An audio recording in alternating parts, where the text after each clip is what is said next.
Hi guys, എളുപ്പത്തിൽ ഉണ്ടാക്കാൻ പറ്റുന്ന എന്നാൽ നല്ല ടേസ്റ്റി ആയിട്ടുള്ള ഒരു ഐറ്റമാണ് ഇന്നത്തേത്.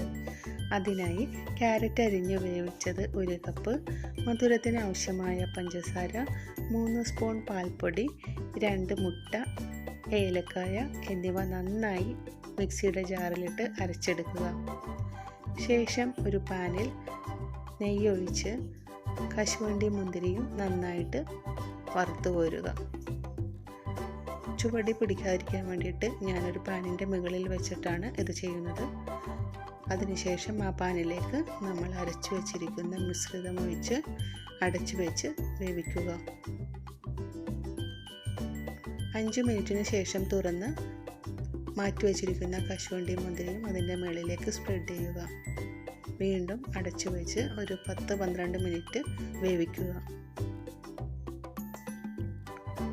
ശേഷം ഒരു സ്റ്റിക്ക് കൊണ്ട് വെന്തിട്ടുണ്ടോ എന്ന് ഉറപ്പുവരുത്തുക. ഒരു പാത്രത്തിലേക്ക് തണുത്തതിന് ശേഷം മാറ്റി നമുക്ക് ആവശ്യമുള്ള ഷേപ്പിൽ കട്ട് ചെയ്ത് ഉപയോഗിക്കുക. ഇനിയും ഇത് ട്രൈ ചെയ്തിട്ടില്ലാത്തവർ കമൻറ്റ് ചെയ്യുക, സബ്സ്ക്രൈബ് ചെയ്യുക, ലൈക്ക് ചെയ്യുക.